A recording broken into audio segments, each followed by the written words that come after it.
Every day with him was nothing but regret. I wish I had this right before marriage. Megan's words echoed across the brightly lit dining room, bouncing off the walls lined with family photos and shelves of carefully arranged knickknacks, while Andrew Carter stood quietly by the doorway, holding a warm mug of coffee, observing the scene without a hint of anger or retaliation. Around them, laughter and clinking glasses filled the room as friends and relatives sipped wine and chatted, oblivious to the sharp sting in Megan's voice that targeted him directly. Andrew's mind raced silently, not with anger, but with a calm awareness of what these words implied and the years of quiet dedication he had poured into their life together. He remembered the nights spent comforting Megan after stressful workdays, the weekends devoted to fixing leaky faucets, assembling furniture, and navigating the endless bureaucracy of bills and insurance paperwork that she never had to think about. He recalled the subtle sacrifices he had made, turning down personal leisure, postponing vacations, taking on extra hours at work, to ensure their household ran smoothly and Megan never had to face hardship alone. Yet here she was, publicly dismissing his presence as a source of regret, framing her comfort, security, and even moments of joy as mistakes in the narrative she now shared with her friends. Andrew did not respond with confrontation. Instead, he allowed himself to take in every detail of the room, noting the warm glow of the chandelier, the carefully set plates, the expressions on the faces of people who thought they were witnessing light-hearted conversation, and the quiet indignity of the truth hidden beneath Megan's flippant remark. He considered the messages he had seen earlier, texts between Megan and her friend Jason Reed, filled with comments about how she deserved more, and how Andrew was simply a safe choice rather than a man of intrigue or excitement. Each word reinforced what he had already sensed, the growing distance between what Megan perceived and the reality he had built for both of them. Andrew's thoughts flickered briefly to the meticulous planning he had done in recent weeks. Conversations with Linda Brooks, the trusted lawyer who had quietly advised him on financial and personal boundaries, the careful separation of assets and responsibilities that ensured he retained control over his hard-earned stability. He sipped the coffee slowly, savoring not the taste but the clarity it brought, the sense of steady focus amidst the emotional chaos created by Megan's public declaration. In that moment, Andrew understood the power of silence, the subtle assertion of dignity that comes not from loud rebuttal, but from the measured response of preparation, foresight, and self-respect. Megan continued, unaware of the depth of his observation, recounting more grievances, her voice light but pointed, and each statement seemed to underscore her lack of awareness of the quiet resilience that had underpinned their life together. The friends laughed at her exaggerations, not knowing that the man they laughed at had been the anchor in storms they would never understand. Andrew's mind wandered to the foundation of their shared history, the nights of laughter, the mornings of simple breakfast rituals, the quiet conversations on the couch after long workdays, all moments he had absorbed and protected, moments that now seemed invisible in Megan's narrative of regret. He reminded himself that the power of his next actions lay not in confrontation, but in controlled assertion, in ensuring that what he had built was secure, that his dignity remained intact, and that Megan would one day recognize the weight of her words against the reality of the life he had quietly supported. Without a word, Andrew placed the mug down on the counter, straightened his jacket, and stepped back from the doorway, allowing the scene to continue around him while his mind meticulously organized the steps he would take next, each measured, legal, and silent, demonstrating the quiet strength of a man who knew the value of preparation over impulsive reaction, ensuring that while Megan's voice filled the room, his actions would ultimately speak louder than her casual dismissal of their shared past. Andrew did not return to the dining room right away. He stood in the kitchen with one hand resting on the counter, watching steam rise from the coffee mug he had placed down too carefully, as if even the smallest sound might give away what had just broken inside him. The laughter from the other room continued in soft waves, lighter now, moving on to weekend plans and office gossip, as if his name had only been a passing joke and not the place where a marriage had split open. That was the cruelty of it. Megan had not screamed. She had not thrown a plate or slammed a door. She had simply turned 11 years of shared life into a punchline and let other people smile around it. Andrew looked at the hallway mirror near the pantry and saw himself framed in the dim kitchen light. Dark sweater, tired eyes, calm face. Too calm, maybe. People often mistake calm for not feeling. They never understand how much strength it takes to stand still when every memory in you wants to collapse. He wiped one drop of coffee from the counter and remembered the first apartment he and Megan had rented in Columbus, a third-floor walk-up with bad heating and a view of a brick wall. Back then, regret had not been the word she used. Back then, she called him her safe place. She had been 27, recently laid off from a marketing job, carrying $7,000 in credit card debt and a fear of failure she disguised with sarcasm. Andrew paid the rent when her savings ran out. He fixed her car twice before winter. He sat beside her at midnight while she rewrote cover letters, telling her she was not ruined just because one company did not know her value. When she finally got hired at Halden Group, she cried into his shoulder and said she would never forget who stood beside her when the room went dark. Andrew believed her. That was the first mistake love makes. It assumes gratitude has memory. The dining room laughter dipped, then rose again when Jason Reed's voice cut through, smooth and confident, the kind of voice that always sounded like it was leaning back in an expensive chair. Andrew could not hear every word, but he heard enough. Something about settling too early. Something about second chances. Megan laughed in response, not nervously, not politely, but freely. That laugh reached the kitchen and landed harder than the sentence before it. Andrew opened the cabinet under the sink, took out a small trash bag, and began clearing the empty appetizer trays left on the counter. Habit. Even now, some part of him tried to keep the house running. That almost made him stop. He was cleaning up after people who had just laughed at his erasure. He set the bag down, slowly, deliberately. Then he walked to his home office and closed the door halfway. The room smelled faintly of paper, cedar, and the lemon oil he used on the desk every few months. Here, the noise softened. Here, facts lived. He opened the drawer and pulled out the folder Linda Brooks had prepared during their first consultation 2 weeks earlier, when Andrew had finally admitted that something in his marriage had become colder than neglect. Linda had not told him to leave. Good lawyers do not push people toward cliffs. She had only said, if you ever decide your dignity needs protection, make sure your decisions are clean. Clean decisions. That phrase had stayed with him.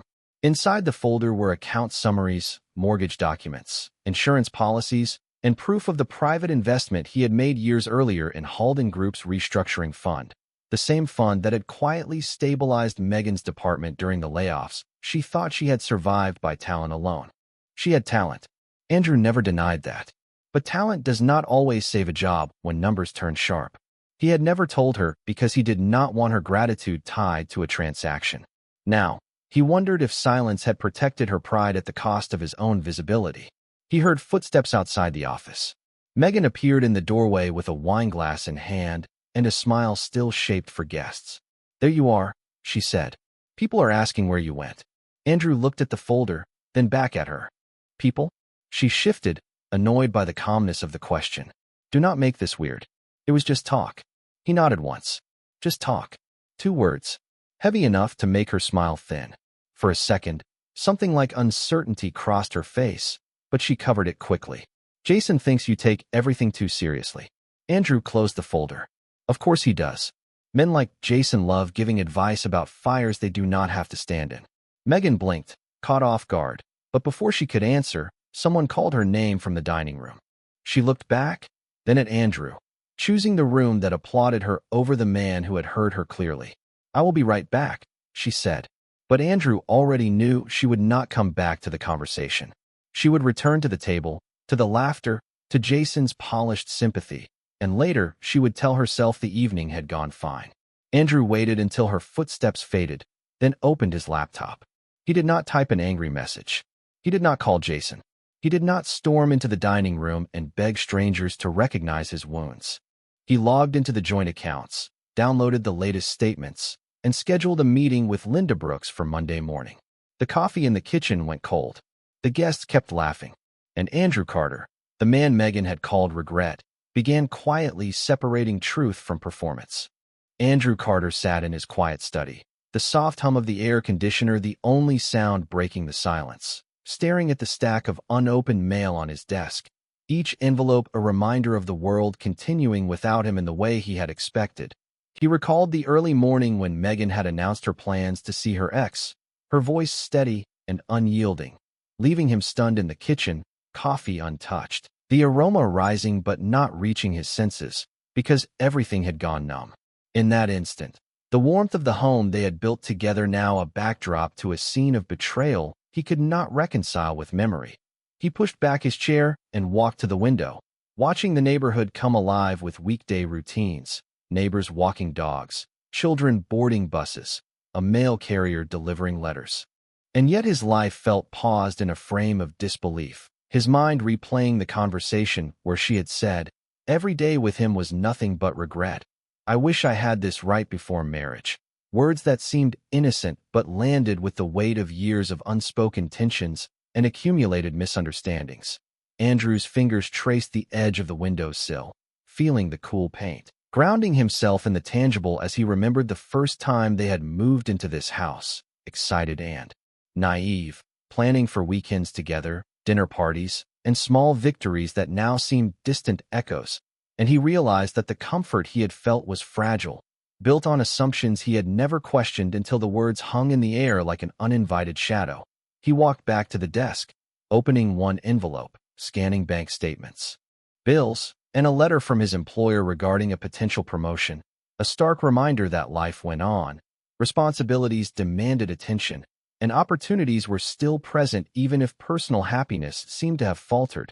And he began to draft a careful response to ensure his finances were secure, documenting accounts and investments, tracing the impact of Megan's choices on joint assets. Meticulous and deliberate, a way to reclaim control over at least one corner of his disrupted life.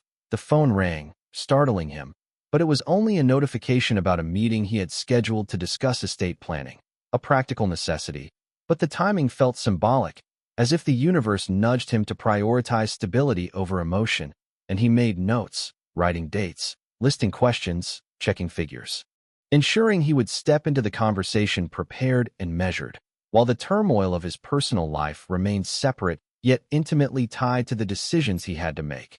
He remembered Megan entering the study days earlier, asking about weekend plans, casually mentioning her meetings with her ex, a smile playing on her lips as if to test the waters, and Andrew had simply nodded, maintaining composure, inwardly calculating the steps he needed to take to protect himself, to ensure dignity and independence, knowing that calm in such moments was a shield. And he continued to sort through the papers, each decision a quiet affirmation of his resilience, a subtle refusal to be erased, a steadfast effort to navigate the complexities of shared life unilaterally.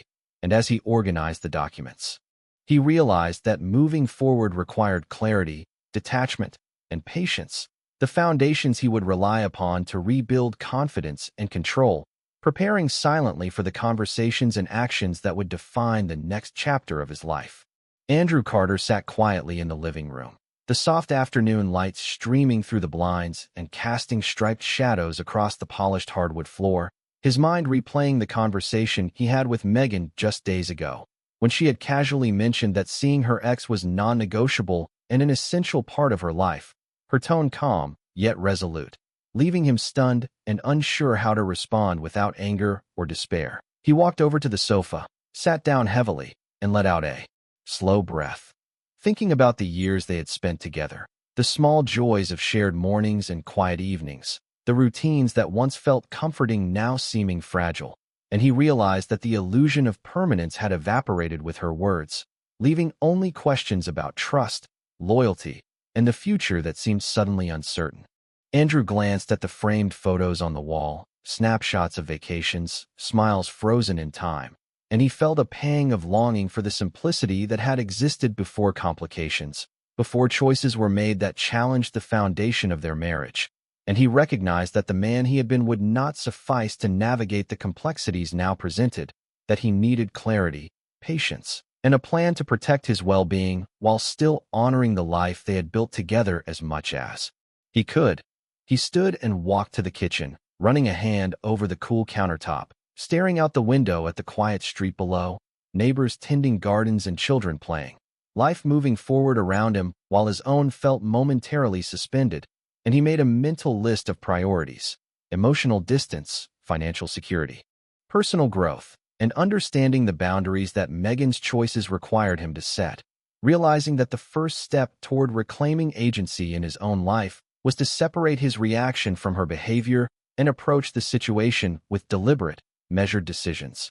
Picking up his phone, Andrew scrolled through messages, emails, and reminders, categorizing tasks and responses, making note of upcoming work responsibilities, all while his mind wandered to the inevitability of confrontation and negotiation, the need to communicate his perspective without escalating conflict. And he prepared for future conversations with a calm determination, imagining the words he might choose and the tone he would maintain, ensuring that any dialogue would serve clarity and resolution rather than impulsive emotion. As the afternoon deepened into early evening, he organized documents on the counter, reviewed joint accounts, considered possible legal advice, and thought through scenarios that allowed him to maintain dignity and autonomy, while still recognizing the emotional complexity that Megan's actions imposed upon him.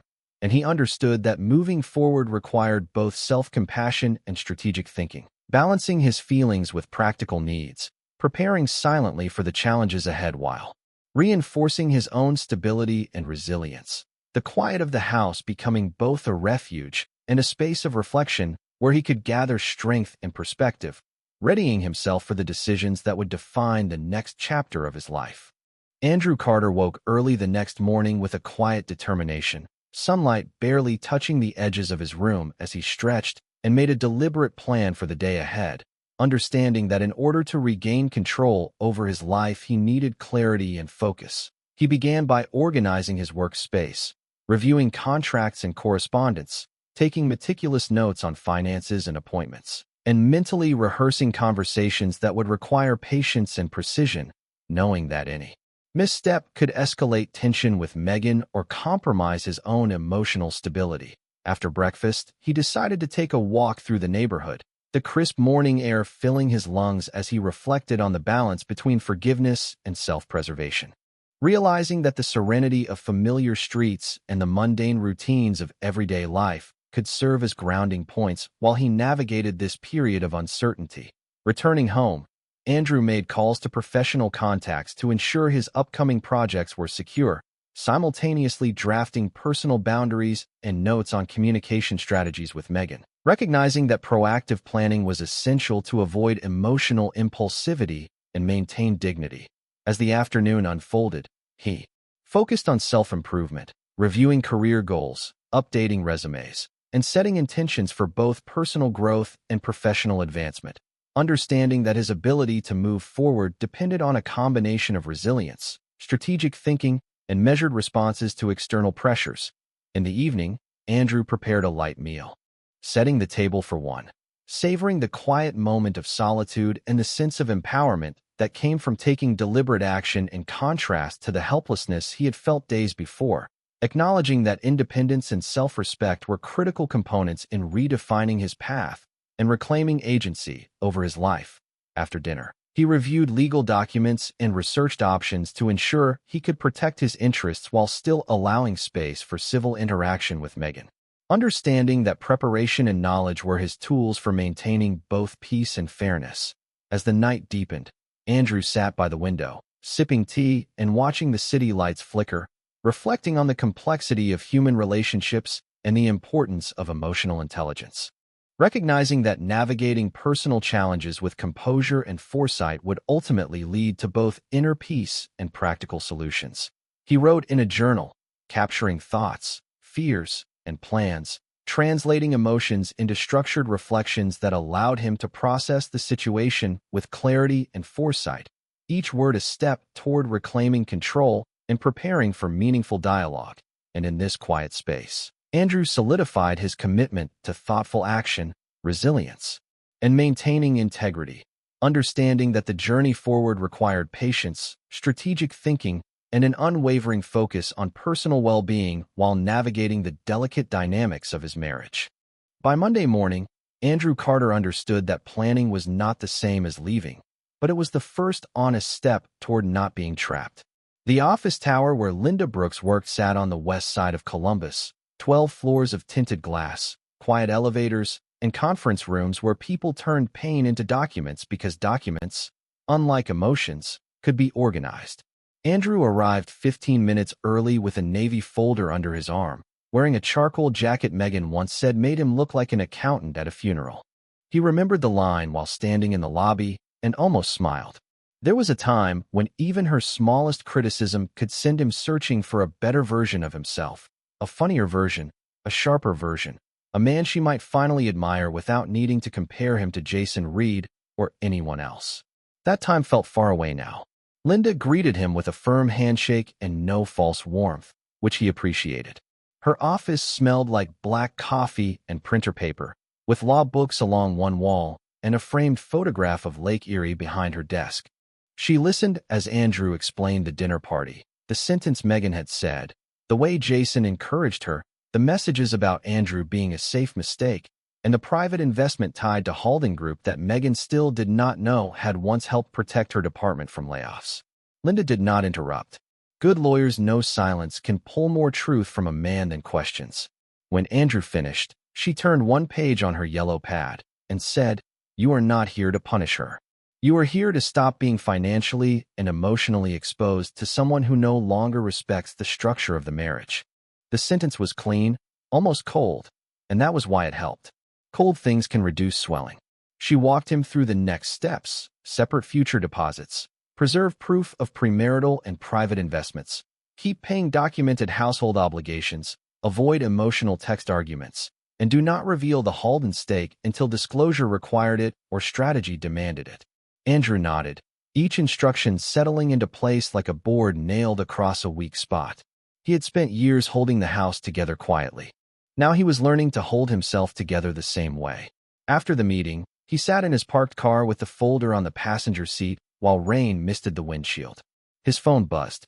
Megan. Then again. Then a text. "Are you seriously still upset about Saturday?" He looked at the words for a long time. Still upset. As if humiliation had an expiration date. As if dignity was something a husband should process before Monday morning so the week could stay convenient. Another message followed. "Jason thinks you are making this bigger than it is." Andrew closed his eyes. There it was again, Jason's opinions standing between them like furniture she refused to move. He typed nothing. Instead, he forwarded the messages to Linda, then drove to his bank. By noon, his paycheck had been redirected to a new account. By 1, his portion of the mortgage, insurance, and utilities had been scheduled automatically from that account with memos attached. By 2, he had printed copies of the investment documents, including the dated agreement that showed his stake in the restructuring fund was personal, separate, and established before Megan's department had faced its budget crisis. By 3, he stood in the parking lot outside Halden Group, watching employees move through the glass entrance with badges swinging from their necks, unaware that one quiet shareholder had once helped keep an entire division intact. Somewhere inside that building, Megan probably believed her survival there had been proof of her own brilliance alone. She was brilliant. That was what made the truth sadder. Andrew had never wanted to own her success. He had only wanted to help protect it. But when love becomes invisible, support starts looking like weakness to the person receiving it. At 4:17, an email arrived from Halden's investor relations office confirming that a routine shareholder advisory update would take place that Friday, including governance changes and voting status confirmations. Andrew read it twice. The timing felt almost unreal, but life has a way of placing doors in front of men the moment they finally stop staring at walls. He replied with 3 lines requesting that all voting notices tied to his holdings be sent directly to his personal email moving forward. Not Megan's household inbox. Not the shared address she used for bills and recipes and school fundraiser invites for nieces and nephews. His. A small change. A clean one. That evening, Andrew returned home to find Megan in the kitchen, still in her work blouse, arms folded, expression sharpened by inconvenience. She asked where he had been. He placed his keys in the bowl by the door, the same bowl he had bought at a street market during their second anniversary trip, and said, "Handling things I should have handled sooner." Megan scoffed. "Is this about Jason?" Andrew looked at her then, really looked, and felt the strange mercy of clarity. "No," he said. "This is about you needing Jason to tell you how little I matter." Her face tightened. For once, She had no polished answer ready.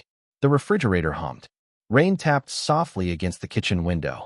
Andrew walked past her into his office, closed the door, and set Linda's folder on the desk. He did not feel victorious. He felt awake.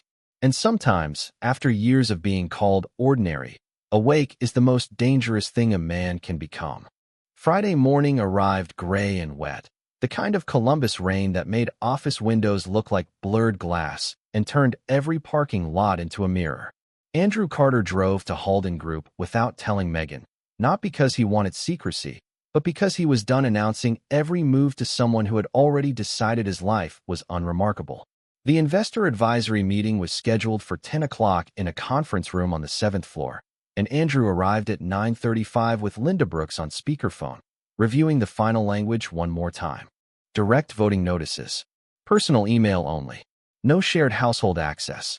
Confirmation of beneficial ownership. Clean. Boring. Powerful. Linda reminded him that he did not need to make a speech. Documents speak better when people expect emotion. Andrew thanked her, ended the call, and walked through the glass doors with his navy folder under one arm. The receptionist checked his identification, then looked at the screen and straightened slightly. "Mr. Carter, they are expecting you." He heard the difference immediately. At home, his name had become a sigh. Here, it opened a door. The conference room smelled like coffee, raincoats, and expensive carpet. Around the table sat Halden executives, legal counsel, 2 outside advisors, and a handful of shareholders attending remotely on the large screen at the far wall. Megan was there too. That was the part he had not expected, not fully. She stood near the side table arranging copies of the agenda, her badge clipped to a slate blue blazer, her hair pinned neatly, her expression professional until she looked up and saw him. The paper in her hand stopped moving. For 1 second, she was not the woman who had laughed at him in their dining room. She was a woman watching a fact walk into the room. Andrew did not smile. He did not avoid her either. He simply took the empty seat near the end of the table where a small card read A. Carter. Megan stared at the card as if the letter itself had betrayed her. The meeting began with routine updates, quarterly performance, restructuring outcomes, governance items, shareholder communications. Andrew listened quietly, hands folded on the folder, while the head of investor relations thanked several early fund participants for supporting Halden through the cost reduction phase 2 years earlier. Megan's department was mentioned by name. Marketing operations retained critical staff due to bridge capital confidence and shareholder assurance during the review period. There it was. Clean language for a messy truth. Megan turned slightly, the motion small but visible. Andrew kept his eyes on the speaker. The council then moved to voting status confirmations and asked whether any shareholder information needed updating. Andrew opened his folder, removed the signed form, and slid it across the table. "I am confirming direct notice to my personal email and separate voting access going forward," he said. His voice sounded steady, almost ordinary. The kind of ordinary that changes rooms. Counsel reviewed the form, nodded, and said, "Confirmed." "Thank you, Mr. Carter." Megan looked down at the agenda, then back at him, confusion giving way to recognition in slow, painful degrees. She knew enough corporate language to understand what everyone else understood now.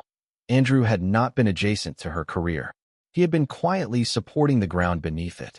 After the meeting, she followed him into the hallway before he reached the elevator. "Andrew, wait." Her voice was hushed, urgent, stripped of the dinner party brightness. He stopped. Rain streaked down the windows behind her, silver lines over the city. She held the agenda against her chest. "Why did you never tell me?" Andrew looked at her for a long moment, remembering rent checks, repaired cars, interview rides, late-night encouragement, and every time she called him safe like it was a smaller word than love. "I did not want you to feel owned by my help," he said. "I wanted you to feel supported." Her mouth opened, but no answer came. For once, Jason was not there to translate her pride into permission. For once, the hallway did not give her an audience. Just the truth, standing in a dark jacket with a folder under his arm. Megan whispered, "You helped save my job." Andrew's eyes stayed calm. "I helped protect a department I believed in. You were part of it." The distinction mattered. He was not there to claim her success. He was there to stop letting her rewrite his love as mediocrity. The elevator doors opened behind him. Megan stepped closer, panic flickering under her composure. Andrew, about what I said Saturday. He raised one hand gently, not to silence her, but to hold the boundary in place. Not here. Not because I am afraid of the conversation. Because you do not get to discover my value in public and apologize for your words in a hallway. The elevator waited. She stood frozen, agenda trembling slightly in her hands. Andrew stepped inside and pressed the lobby button. As the doors closed, he saw her face through the narrowing gap, not mocking now, not amused, not bored. She looked like a person who had just learned the floor had been holding her up all along.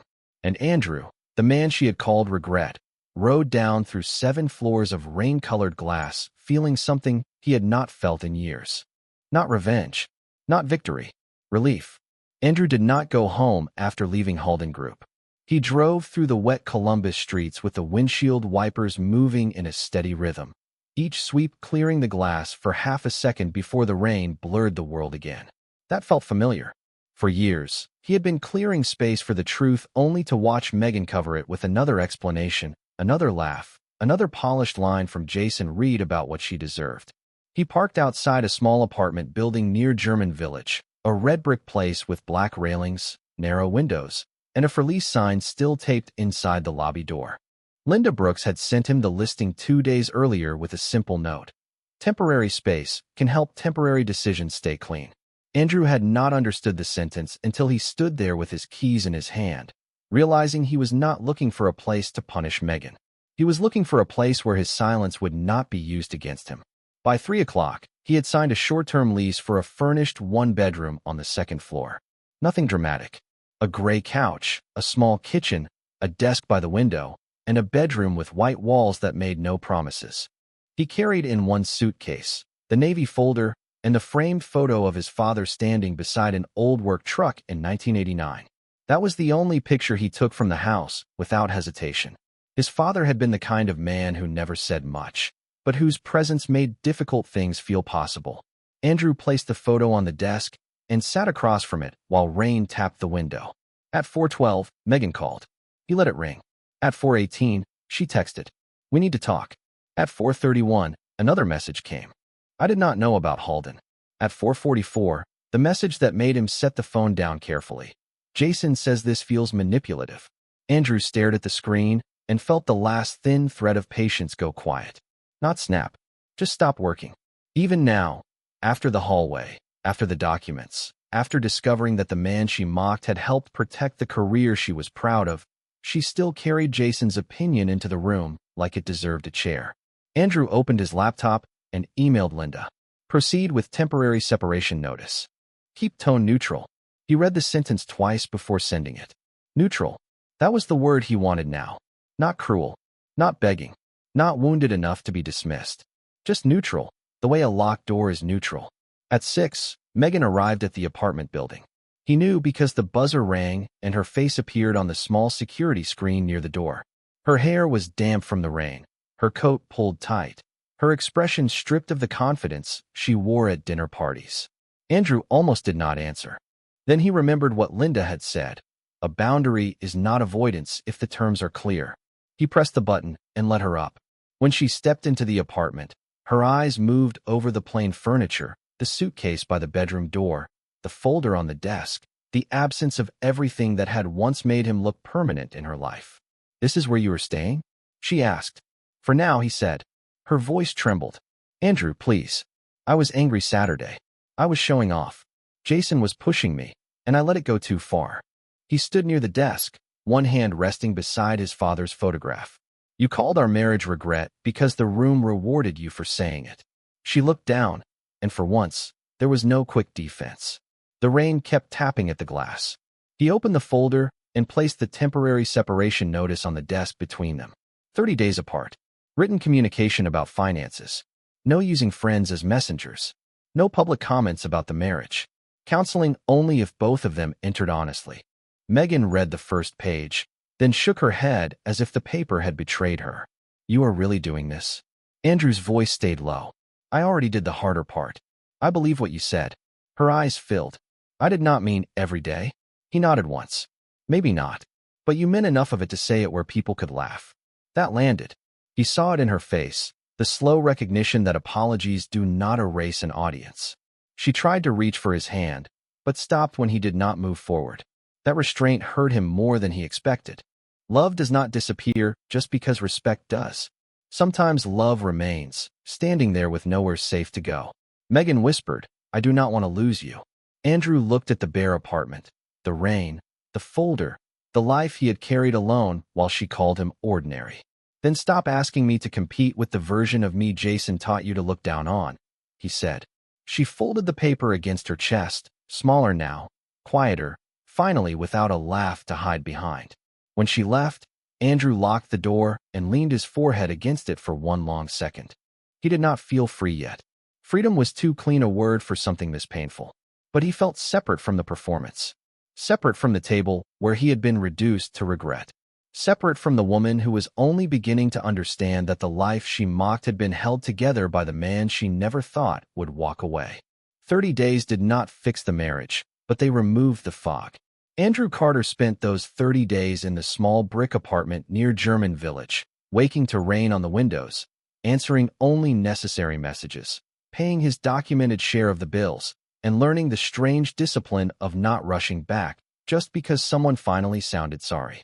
Megan attended 2 counseling sessions alone before she asked if he would join the third.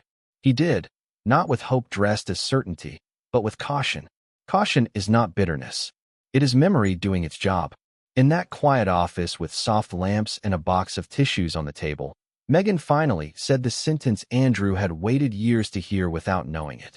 "I made your steadiness feel small because I forgot what it saved me from." She said Jason had made contempt feel sophisticated, but Andrew did not let that excuse stand alone. Jason did not write her heart. Jason only gave her permission to say what she had already been feeding. When Andrew said that, Megan cried, and this time he did not move to rescue her from the weight of it. Some tears have to finish falling before accountability can begin. By the end of the month, Jason was no longer welcome in their conversations, not because Andrew demanded it as a jealous husband, but because Megan finally understood that a marriage cannot heal while an audience member keeps handing one person lines. At Halden Group, Megan's view of her own success changed too. She kept her job, but the myth that she had survived alone did not survive with it. The investor update had become a mirror she could not flatter. She began asking questions she should have asked years earlier. Who handled the mortgage restructuring? Who covered the insurance gaps? Who sat beside her in the dark when the world felt too heavy? Who believed in her before the title on her badge made belief convenient? Andrew did not return home at the end of the 30 days. That surprised her. It surprised him too, though he did not admit it out loud. Instead, he renewed the apartment for 3 more months and kept the separation agreement active. Not as a threat, as a boundary with furniture. He visited the house twice to repair the porch light and collect winter clothes, and each time Megan stood back, quieter now, watching him like a woman finally seeing the labor inside the love. One evening, she asked if he thought they were over. Andrew looked at the hallway where their wedding photo still hung. 2 younger faces smiling like promises never needed maintenance. "I think the old version is," he said. "What comes next depends on whether respect can exist without crisis forcing it." That was not a romantic line. It was better than that. It was honest. Months later, Andrew sat alone in the apartment with his father's photograph on the desk and a cup of coffee cooling beside the folder that had started everything. Outside, Columbus moved through an early winter dusk, headlights sliding across wet pavement, bakery windows glowing down the block, ordinary life doing what ordinary life does, continuing. He did not know whether Megan would become someone he could trust again. He did not know whether their marriage would rebuild or end cleanly. But he knew this. He would never again let his love be translated into regret by someone who benefited from it. He would never again confuse being needed with being valued. And he would never again stay at a table where laughter required his disappearance. So what would you have done in Andrew's place? Would you have exposed the truth immediately, or would you have stepped back and let absence reveal what sacrifice had hidden? If this story made you think about love, respect, and the quiet cost of being taken for granted, stay with this channel. Because sometimes the strongest ending is not revenge. It is one person finally choosing peace over performance, truth over applause, and dignity over being called a regret in the life he helped build.